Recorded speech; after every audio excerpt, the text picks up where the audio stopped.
প্রিয় শিক্ষার্থীবৃন্দ, কেমন আছো তোমরা? নিশ্চয় ভালো আছো। তোমাদেরকে অনেক অনেক আন্তরিক প্রীতি ও শুভেচ্ছা। প্রিয় একাদশ দ্বাদশ শ্রেণীর শিক্ষার্থীবৃন্দ, আমরা অনলাইন ক্লাস কার্যক্রমের ধারাবাহিকতায় আজ তোমাদের একাদশ দ্বাদশ শ্রেণীর অর্থনীতি দ্বিতীয় পত্র ক্লাসে আমি প্রভাষক পৃথীশ কুমার গায়েন হাজির হয়েছি। প্রথম অধ্যায় বাংলাদেশের অর্থনীতি পরিচয়। অর্থনীতি দ্বিতীয় পত্রের প্রথম অধ্যায় বাংলাদেশের অর্থনীতির পরিচয়। এই অধ্যায়ের দুটি গুরুত্বপূর্ণ প্রশ্ন অর্থাৎ শিকনফল দিয়ে শুরু করব। শিকনফলের পাশাপাশি আমরা তোমাদেরকে উদ্দীপকের মাধ্যমে সৃজনশীল পদ্ধতিতেও ক্লাস গ্রহণ করব। তোমরা আমাদের দিকে খেয়াল করবে, আমাদের সাথে সংযুক্ত থাকবে। তো আজকে প্রথম অধ্যায়ের বিষয়বস্তু বা শিকনফল রয়েছে। অধ্যায়ের শিরোনাম হচ্ছে বাংলাদেশের অর্থনীতির পরিচয়। বাংলাদেশের অর্থনীতির পরিচয় এর দুটি শিকনফল আমরা নিয়েছি। এই শিকনফল সম্পর্কে তোমরা জানতে পারবে। বাংলাদেশের অর্থনীতির ঐতিহাসিক পটভূমি তোমরা ব্যাখ্যা করতে পারবে। বাংলাদেশের অর্থনীতির ঐতিহাসিক পটভূমি তোমরা ব্যাখ্যা করতে পারবে এবং তোমরা বাংলাদেশের অর্থনীতির বৈশিষ্ট্য চিহ্নিত করতে পারবে। তাহলে এই হচ্ছে শিকনফল অদ্য ক্লাসে, যে বাংলাদেশের অর্থনীতির ঐতিহাসিক পটভূমি তোমরা ব্যাখ্যা করতে পারবে এই অধ্যায় পাঠ শেষে, এবং বাংলাদেশের অর্থনীতির বৈশিষ্ট্য তোমরা চিহ্নিত করতে পারবে এই অধ্যায় পাঠ শেষে। প্রিয় শিক্ষার্থীবৃন্দ, এসো আমরা এখন জেনে নিই বাংলাদেশের অর্থনীতির ঐতিহাসিক পটভূমি। অর্থনীতির সাথে ইতিহাসের সম্পর্ক আনা হয়েছে, অর্থাৎ অতীতে বাংলাদেশের অর্থনীতি কেমন ছিল, বর্তমানে কেমন, কিভাবে বিবর্তন ঘটেছে সে বিষয়ে এসো আমরা সকলে জেনে নিই। প্রিয় শিক্ষার্থীবৃন্দ, প্রায় 200 বছরের ব্রিটিশ শাসন, তারপর তার অবসানকল্পে আমাদের বাংলাদেশ 47 সালে তদানীন্তন ভারত ও পাকিস্তান নামে দুটি স্বাধীন রাষ্ট্রের অভ্যুদয় ঘটে। অতঃপর বাংলাদেশ পাকিস্তানি শাসন আমলের পূর্ব পাকিস্তান নামে অভিহিত হয়। পূর্ব পাকিস্তান এবং পশ্চিম পাকিস্তান নামে দুটি প্রদেশ ছিল এই পাকিস্তানে, তদানীন্তন পাকিস্তানে। তো সে সময় পূর্ব পাকিস্তান নাম নিয়ে বাংলাদেশ পাকিস্তানের মধ্যে পতিত হয়। অতঃপর 200 বছরের ব্রিটিশ শাসনের পর 24 বছরের দীর্ঘ পাকিস্তানি শাসনের খপ্পরে বাংলাদেশের অর্থনীতি কিন্তু দিশেহারা হয়ে যায়, দিক বিদিক শূন্য হয়ে যায়। তো চিরাচরিতভাবে বাংলাদেশ কিন্তু সুজলা সুফলা শস্য শ্যামলা। অতীতে এদেশের কৃষি, কুটির শিল্প এবং সম্পদের সমাহার, অনুকূল প্রাকৃতিক পরিবেশ সবই ছিল কিন্তু অত্যন্ত লোভনীয়। তাই বারবার কিন্তু বহিঃশত্রুর আক্রমণের শিকার হয়েছে বাংলাদেশের অর্থনীতি চিরাচরিতভাবে সমৃদ্ধ এবং স্বয়ংসম্পূর্ণ, একথা বলা চলে। এজন্য বাংলাদেশ বারবার কিন্তু বহিঃশত্রুর দ্বারা আক্রান্ত হয়েছে, আক্রমণের শিকার হয়েছে। এই লোভনীয় প্রাকৃতিক সম্পদ, লোভনীয় সম্পদ সম্ভার তা কিন্তু অন্যদেরকে আকৃষ্ট করেছে বারবার। তো বাংলাদেশের অর্থনীতির ঐতিহাসিক পটভূমি, সুজলা সুফলা কৃষি প্রধান বাংলাদেশ তা কিন্তু অতীত থেকে কিন্তু অত্যন্ত সমৃদ্ধ। এখানকার শিল্প, কৃষি এবং মানুষের জীবনযাত্রা তা কিন্তু সত্যি অত্যন্ত বর্ণাঢ্য ছিল এবং অত্যন্ত আনন্দের এবং সুখী সমৃদ্ধ বাংলাদেশ অতীতেও কিন্তু ছিল। ইতিহাস পর্যালোচনা করলে আমরা দেখতে পাই। তো আমরা কয়েকটি সময় বা টাইমের বা কয়েকটি সময়ে আমরা বিভক্ত করে আমরা এই বাংলাদেশের অর্থনীতির ঐতিহাসিক পটভূমি ব্যাখ্যা করব। তো প্রথমে আসে আর্য হিন্দু বৌদ্ধ আমলের অর্থনীতি।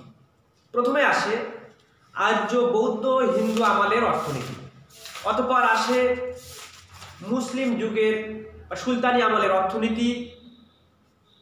অতঃপর নাম্বার 3-তে আমরা বিভাজন করতে পারি আরো একটি সময়কালের ভিত্তিতে। আর একটি সময়কাল আমরা নিতে পারি, সেটা হচ্ছে কলোনিয়াল পিরিয়ড, অর্থাৎ ব্রিটিশ ঔপনিবেশিক আমলের অর্থনীতি অথবা পাকিস্তানি আমলের অর্থনীতি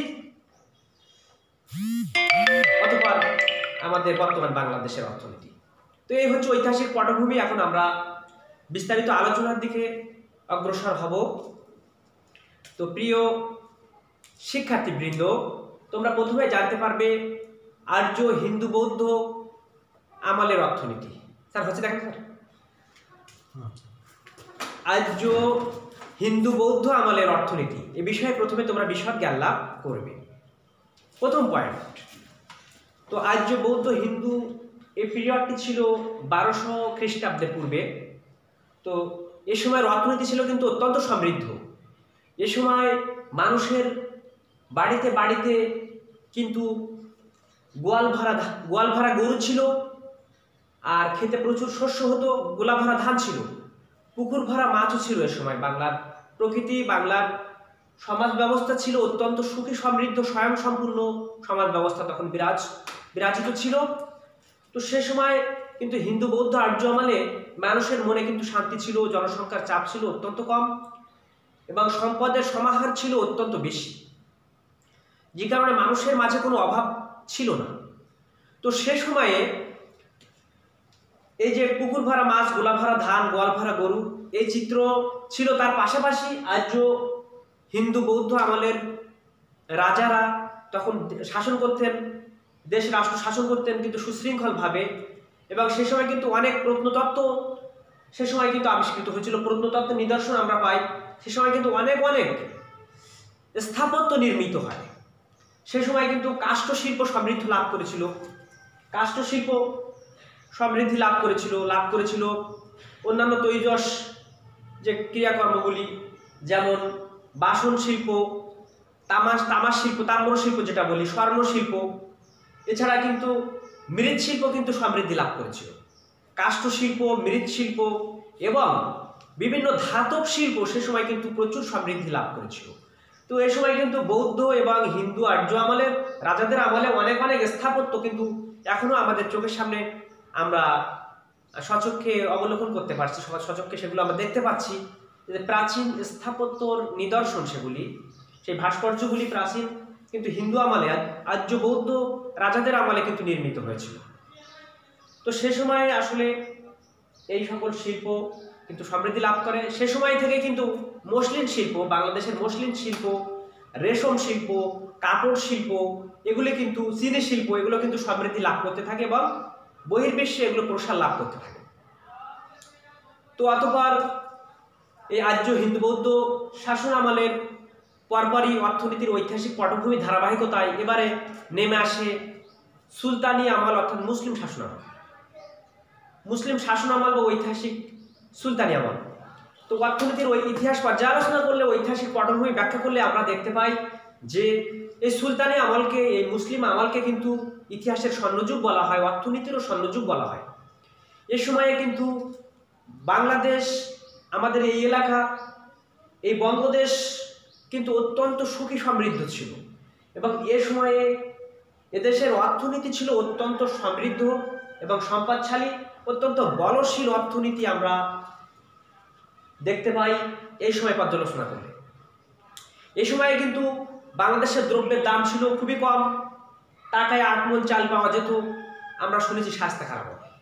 তার পূর্বে আমাদের সোনারগাঁয়ে সুলতান শামসুদ্দিন ইলিয়াস শাহের আমলে সে সময় কিন্তু মুদ্রার প্রচলন ঘটেছিল। আর্য হিন্দু বৌদ্ধ শাসন আমলে যে বিনিময় প্রথা ছিল, সামন্ত প্রথা ছিল, কিন্তু এ আমলে সুলতানি আমলে কিন্তু টাকার আবিষ্কার হয় সোনারগাঁয়ে। আমাদের সোনারগাঁয়ে কিন্তু টাকার আবিষ্কার হয় বা মুদ্রার প্রচলন ঘটে। এক্ষেত্রে এ সময়ে গিয়াসউদ্দিন আজম শাহের আমলে, সুলতানি আমলে গিয়াসউদ্দিন আজম শাহ ছিলেন অত্যন্ত একজন সুখী সমৃদ্ধ এবং অত্যন্ত সুশাসক এবং একজন অত্যন্ত ধনাঢ্য রাজা সুলতান ছিলেন সে সময়ে। তো তার শাসন আমলে কিন্তু বিভিন্ন দেশে তিনি এদেশের সম্পদ বা বিভিন্ন শিল্পজাত দ্রব্য কিন্তু বিদেশকে সহযোগিতা করেছেন, বিদেশের বিভিন্ন বাজারে সেগুলো কিন্তু প্রেরণ করেছেন। যেমন মসলিন, চিনি, কাপড়, রেশম শিল্প প্রভৃতি এগুলো কিন্তু বহির্বিশ্বে এগুলো প্রসার লাভ করে এবং তিনি কিন্তু রপ্তানি করেছিলেন। এভাবে সুলতানি আমলে অনেক রাজা বাদশাহরা তারা কিন্তু সুলতানি আমলে ইভেন সৌদি আরবেও কিন্তু গিয়াসউদ্দিন আজম শাহের আমলে সৌদি আরবেও কিন্তু তিনি অনেক সাহায্য প্রেরণ করেছিলেন সৌদি আরবের তদানীন্তন গরিবদের জন্য। গিয়াসউদ্দিন আজম শাহের আমলে এই সাহায্য তিনি প্রেরণ করেছিলেন। এ সময় কিন্তু দাস প্রথা প্রচলিত ছিল, অর্থাৎ সুন্দরী দাসী ক্রয় করা হতো। বিভিন্ন ঐতিহাসিক পরিব্রাজকগণ কিন্তু এ বিষয়ে বিভিন্ন মতবাদ ব্যক্ত করেছেন। ইবনে বতুতা নাকি আসুরা নামে 10 টাকা দিয়ে একজন দাসী ক্রয় করেছিলেন, সুন্দরী দাসী। তো এভাবে আমরা ইবনে বতুতার বিবরণ থেকে আমরা যেটা জানতে পারি বা হিউয়েন সাংয়ের বিবরণ থেকে আমরা জানতে পারি, অতীতে আর্য বৌদ্ধ হিন্দু আমল যেমন সমৃদ্ধ ছিল, তার আরো সমৃদ্ধ লাভ করেছিল, আরো পরিণত হয়েছিল সুলতানি আমলে সে বাংলাদেশের অর্থনীতি। বাংলার অর্থনীতি তখন কিন্তু একেবারে 16 কলায় পরিপূর্ণ ছিল, অর্থাৎ মানুষের ঘরে ঘরে কোনো অভাব ছিল না। স্বয়ং সম্পূর্ণ অর্থনীতি তখনও কিন্তু বিরাজিত ছিল সমাজের মুখে। তো এ সময় মুর্শিদ কুলি খান যখন এই সুবে বাংলার দেওয়ানি লাভ করেন, তখন কিন্তু তিনি ইংরেজদের দ্বারা শেষের দিকে বা মোগল আমলেও কিন্তু অর্থনীতি সমৃদ্ধ ছিল। তো অতঃপর পাঠান আমল, মুঘল আমলেও কিন্তু অর্থনীতি সমৃদ্ধ ছিল। অতঃপর কিন্তু বিভিন্ন ইংরেজ ব্যবসায়ীরা এদেশে আগমন করে, যেমন ওলন্দাজ, ইউরোপীয়রা, তারা কিন্তু এদেশে আগমন করে। তো সর্বশেষ মুর্শিদ কুলি খানের আমলে কিন্তু তার কিছু অব্যবস্থাপনার কারণে বাংলাদেশের অর্থনীতি কিন্তু দুর্বল হয়ে পড়ে। অতঃপর এই ওলন্দাজ, পর্তুগিজ বা ইউরোপীয় ইউনিয়নের যে ইস্ট ইন্ডিয়া কোম্পানি, এরা কিন্তু প্রবেশ করে বাজারে। তো বলা যায় যে অতীতে বাংলার অর্থনীতি মুসলিম শাসন আমলেও যথেষ্ট ভালো ছিল। অতঃপর আসে ব্রিটিশ ঔপনিবেশিক আমল। অর্থনীতির ইতিহাস বা পটভূমি আলোচনা করলে অতঃপর আসে আমরা দেখতে পাই কলোনিয়াল পিরিয়ড, অর্থাৎ ব্রিটিশ ঔপনিবেশিক আমল। তো ব্রিটিশ ঔপনিবেশিক আমলের অর্থনীতি কিন্তু প্রথম দিকে সমৃদ্ধ ছিল। অতঃপর 1757 সালে যখন পলাশীর প্রান্তরে বাংলার শেষ স্বাধীন নবাব সিরাজউদ্দৌলার পরাজয় ঘটে, তখন কিন্তু ইস্ট ইন্ডিয়া কোম্পানি একচ্ছত্র আধিপত্য লাভ করে এবং তারা এই অঞ্চলকে কিন্তু শোষণ করতে থাকে। তো এই কলোনিয়াল পিরিয়ড অর্থাৎ ঔপনিবেশিক আমলের অর্থনীতি তা কিন্তু ছিল শোষণের অর্থনীতি। অর্থাৎ এ সময়ে এদেশের কাঁচামাল নিয়ে ইউরোপে বিভিন্ন জায়গায় শিল্প কলকারখানা স্থাপন করা হয়েছে। ইস্ট ইন্ডিয়া কোম্পানি এদেশ থেকে জোর করে খাজনা আদায় করেছে, কর আদায় করেছে। তারা নীল করদের দ্বারা নীল চাষ করিয়েছে জোরপূর্বক কৃষকদের দ্বারা। তো এই শোষণের অর্থনীতি, তারা এদেশের অর্থনীতির পুনর্গঠনে বা সংস্কারের দিকে তাদের কিন্তু কোনো খেয়ালই ছিল না। তাদের লক্ষ্য ছিল এদেশ থেকে সম্পদ কুক্ষিগত করে কি করে ওই লন্ডনকে সমৃদ্ধ করা যায়, ওই ইংল্যান্ডকে কি করে সমৃদ্ধ করা যায়, সেখানে কি করে শিল্প কলকারখানা স্থাপন করা যায়। তাদের যে শিল্প বিপ্লব, তার কিন্তু করুণ পরিণতি আমাদের বাংলাদেশে তার খারাপ কুপ্রভাব পড়েছিল। তাদের ওই শিল্প বিপ্লব ঘটেছিল এই বাংলার তথা এই অঞ্চলের কাঁচামাল নিয়ে। ওই শিল্প বিপ্লব যখন ঘটেছিল, তখন দেশীয় শিল্প, আমাদের দেশের শিল্প চরমভাবে মার খেয়ে গিয়েছিল। তাদের ওই শিল্পের বিপ্লবে তারা তাদের দেশের উৎপাদিত পণ্য এদেশে রপ্তানি শুরু করে, ফলে আমাদের দেশীয় শিল্প একেবারেই মুখ থুবড়ে পড়ে এবং আমাদের দেশের কাঁচামাল যখন সেখানে কক্ষিগত করে পাঠানো হতো, তখন আমাদের দেশের কৃষিও মার খেয়ে যায়। ফলে এদেশের জীবনযাত্রা কিন্তু দুর্বিষহ হয়ে ওঠে। মানুষের মাঝে কিন্তু একটি মন্বন্তর নেমে আসে, দুর্ভিক্ষ নেমে আসে, আর বাংলার মানুষের স্বাধীনতা কিন্তু হারিয়ে যায়। তো এই 200 বছর, এই সময় কিন্তু এই কলোনিয়াল পিরিয়ডে 200 বছর কিন্তু আমাদের অর্থনীতি তাদের করায়ত্ত ছিল, তাদের কাছে পরাধীন ছিলাম আমরা। এই পরাধীনতার নাগপাশে তারা কিন্তু আবদ্ধ হয়েছিল এই কলোনিয়াল বা ঔপনিবেশিক আমলে। তো এই আমলের অর্থনীতি আসলে খুব শোষণের অর্থনীতির ইতিহাস। এই আমলে কিন্তু অর্থনীতি একেবারে বঞ্চিত হয় বাংলার অর্থনীতি। অতঃপর 1947 সালের পরে যখন পাকিস্তান ও ভারত নামে দুটি স্বাধীন রাষ্ট্রের অভ্যুদয় ঘটে, তখন কিন্তু একটি আমল আবার শুরু হয়, সেটা হচ্ছে পাকিস্তানি আমল। তো পাকিস্তানি আমলের অর্থনীতির ঐতিহাসিক পটভূমি আমরা এখন আলোচনা করব। পাকিস্তানি শাসন আমলেও কিন্তু 24 বছর পূর্ব পাকিস্তান নাম ধারণ করে পাকিস্তানের আন্ডারে কিন্তু আমরা শোষিত হই। এ সময়ের ইতিহাসও কিন্তু চরম শোষণের ইতিহাস, বঞ্চনার ইতিহাস। এ সময়ে বাংলার অর্থনীতিকে একেবারেই শেষ করে দিয়েছিল, পঙ্গু করে দিয়েছিল ওই পশ্চিম পাকিস্তানি শাসক গোষ্ঠী।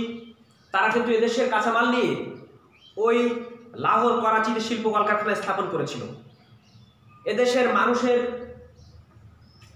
অন্ন, বস্ত্র, বাসস্থান তা কিন্তু তারা এখন কেড়ে নিয়েছিল সে সময় জোর করে। মানুষকে দিয়ে জোর করে কিন্তু বিভিন্ন খারাপ কাজ করানো হতো, জোর করে খাজনা আদায় করানো হতো, জোরপূর্বক তাদেরকে শাসন করা হতো বিভিন্নভাবে। তো এদেশের কাঁচামাল, এদেশ ছিল অবহেলিত, পূর্ব পাকিস্তান ছিল অবহেলিত। এদেশে কোনো শিল্প কলকারখানা স্থাপনের কোনো চিন্তা চেতনা তাদের মাঝে ছিল না। সে আমলে বাজেটে বরাদ্দ থাকতো পশ্চিম পাকিস্তানকে নিয়ে। পশ্চিম পাকিস্তানের পরিকল্পনা বাস্তবায়নের চিন্তা চেতনা সবসময় থাকতো পশ্চিমা শাসক গোষ্ঠীর মাঝে। বাজেটে বড় বরাদ্দই, সিংহভাগ বরাদ্দই থাকতো পশ্চিম পাকিস্তানের জন্য।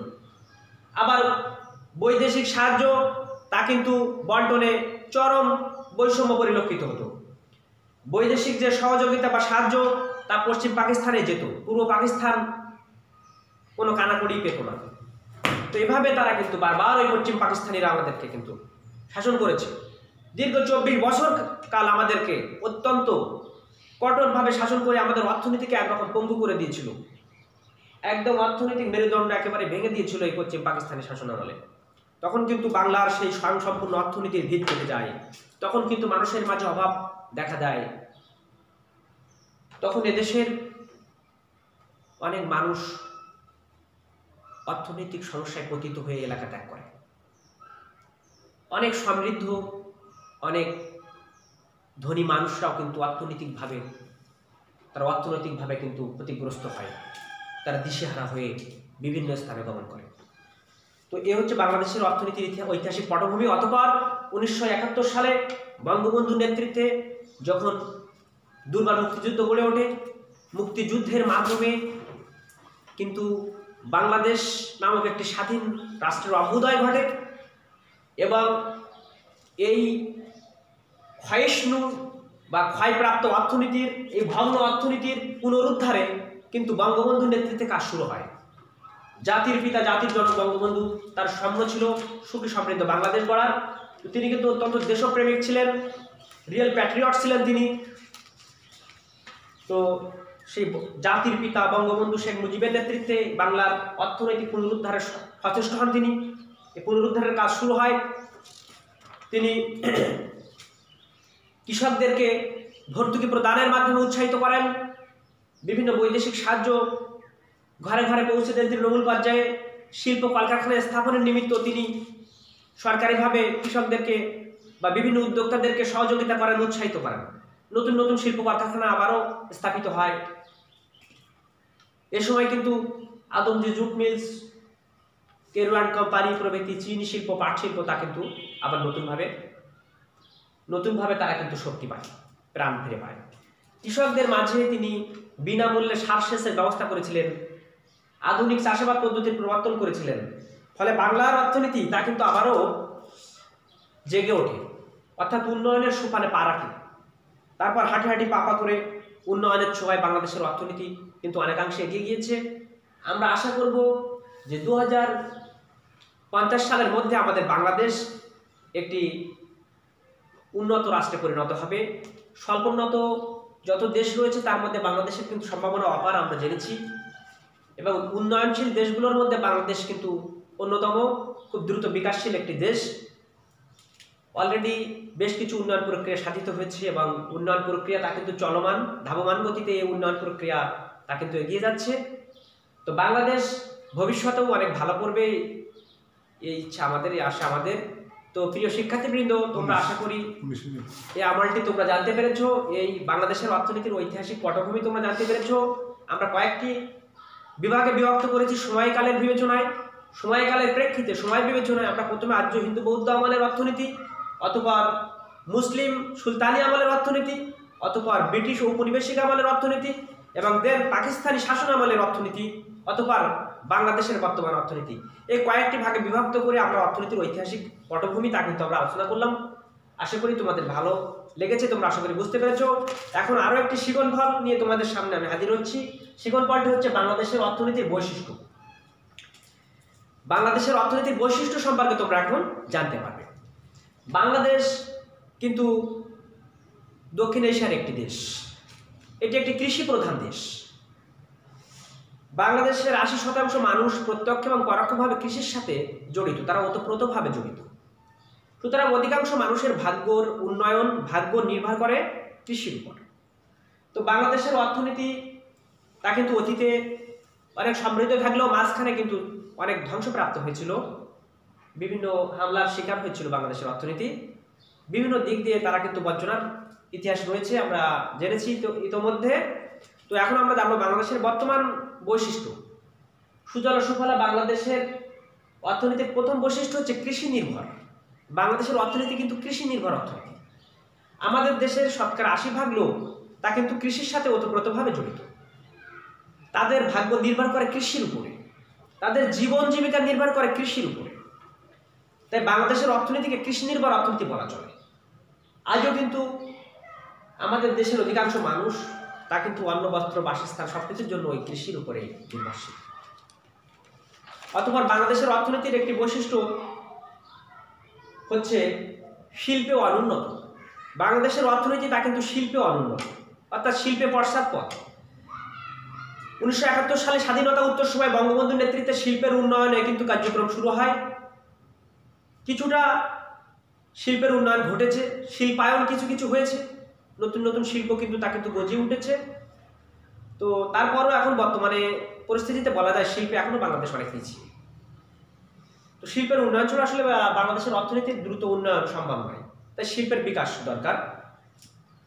শিল্পে অনুন্নত এটি বাংলাদেশের অর্থনীতির একটি অন্যতম বৈশিষ্ট্য।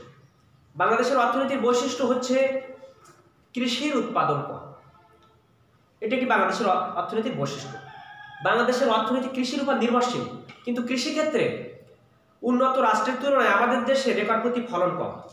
কৃষির উৎপাদনটা অন্যান্য দেশের তুলনায় কম্পারেটিভলি কিন্তু কম। আচ্ছা, বাংলাদেশের অর্থনীতির অন্যতম বৈশিষ্ট্য হচ্ছে স্বল্প মাথাপিছু আয়। স্বল্প মাথাপিছু আয় আমাদের দেশের অর্থনীতির ক্ষেত্রে আমরা যদি বিবেচনা করি তাহলে আমাদের মাথাপিছু আয়টা অত্যন্ত কম। একটি উন্নত রাষ্ট্রে যেখানে মাথাপিছু আয় ৫,০০০ থেকে ৬,০০০ মার্কিন ডলার ন্যূনতম, ৩০ থেকে ৪০,০০০ মার্কিন ডলার পর্যন্ত মাথাপিছু আয় রয়েছে ন্যূনতম, সেখানে আমাদের দেশে হয়তো মাত্র ১৩০০ মার্কিন ডলারে আমরা উন্নীত হতে পেরেছি কোনো রকমে। বর্তমান মাথাপিছু আয় প্রায় ১৩০০ মার্কিন ডলার, যা অন্যান্য রাষ্ট্রের তুলনায় অনেক কম। সুতরাং আমাদের বাংলাদেশের অর্থনীতির অন্যতম বৈশিষ্ট্য হচ্ছে আমাদের স্বল্প মাথাপিছু আয়। এবার আসছে প্রাকৃতিক সম্পদের অপূর্ণ ব্যবহার। আমাদের দেশের অর্থনীতির বৈশিষ্ট্য হচ্ছে প্রাকৃতিক সম্পদের অপূর্ণ ব্যবহার। আমাদের দেশের প্রাকৃতিক সম্পদ তা কিন্তু আমরা সঠিকভাবে ব্যবহার করতে পারি না, সেজন্য পর্যাপ্ত ক্ষেত্র নয়। বাংলাদেশের অর্থনীতির বৈশিষ্ট্য হচ্ছে রপ্তানির তুলনায় আমদানি বেশি। আমাদের দেশের আমরা যে পণ্য গুটি কয়েক পণ্য রপ্তানি করি সেই তুলনায় আমাদের আমদানি কিন্তু অনেক বেশি, ফলে আমাদের অর্থনীতি কিন্তু ক্ষতিগ্রস্ত হচ্ছে। বাংলাদেশের অর্থনীতির বৈশিষ্ট্য হচ্ছে জনসংখ্যার অত্যধিক চাপ। হ্যাঁ, আমাদের অর্থনীতির ক্ষেত্রে একটা অন্যতম বৈশিষ্ট্য হচ্ছে জনসংখ্যাধিক। বাংলাদেশ বিশ্বের অন্যতম নবম জনবহুল দেশ। আমাদের দেশের জনসংখ্যা অন্যান্য রাষ্ট্রের তুলনায় অনেক বেশি।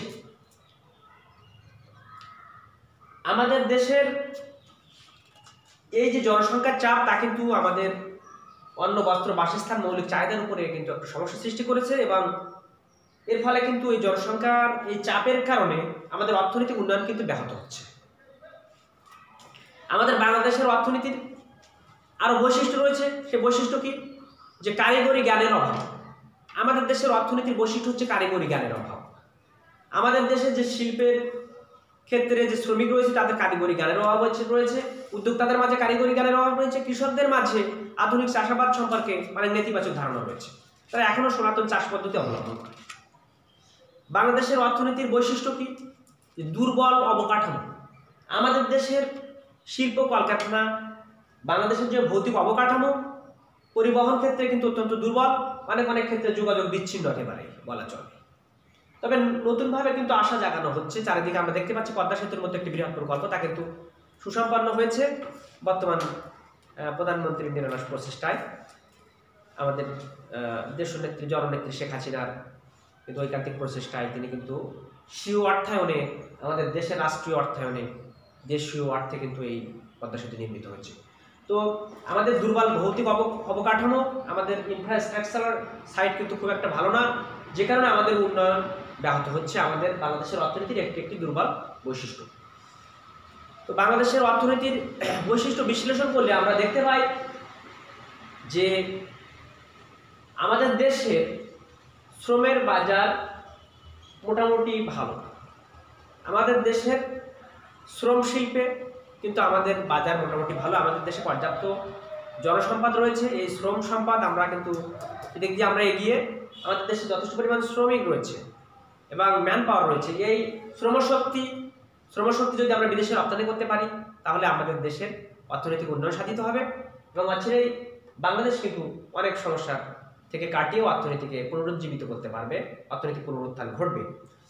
তো বাংলাদেশের অর্থনীতির এই সকল চিরচরিত বৈশিষ্ট্য রয়েছে। আর একটি বৈশিষ্ট্য হচ্ছে জীবনযাত্রার মানটা নিম্ন।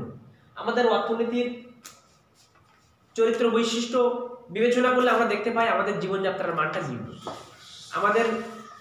আমাদের যে জীবনযাত্রার মান তো উন্নত দেশের তুলনায় একেবারে নিম্ন। এটিও আমাদের একটি অর্থনৈতিক বৈশিষ্ট্য।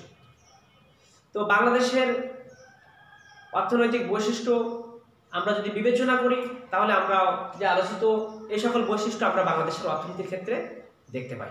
তো প্রিয় শিক্ষার্থীবৃন্দ, তোমরা এই বাংলাদেশের অর্থনীতির বৈশিষ্ট্য জানতে পারলে আর বাংলাদেশের অর্থনীতির ঐতিহাসিক পটভূমি সম্পর্কে তোমরা জানতে পেরেছো। এগুলো তোমাদের শিক্ষণফল। আমরা এরপরে উদ্দীপকের আলোকে তোমাদেরকে আমরা বিশ্লেষণ করব এই সকল শিক্ষণফল সম্পর্কে। তো তোমরা ভালো থাকবে, সুস্থ থাকবে। আশা করি আজকের দুটি শিক্ষণফল তোমরা খুব সুন্দরভাবে জানতে সক্ষম হয়েছ। তো এখনও যেহেতু এই প্যান্ডামিক পিরিয়ড চলছে, অর্থাৎ এই মহামারী তা কিন্তু চলমান। করোনা সিচুয়েশনে তোমরা সাবধান সতর্ক থাকবে, মাস্ক পরিধান করবে আর শারীরিক সদাচার রক্ষা করবে। এই শুভ কামনায় সবাইকে আবার আন্তরিক ধন্যবাদ জ্ঞাপন করে আমার এই ক্লাস আজ আমি শেষ করছি। সবাইকে অনেক ধন্যবাদ। লালটা সাদ দেবো। হ্যাঁ।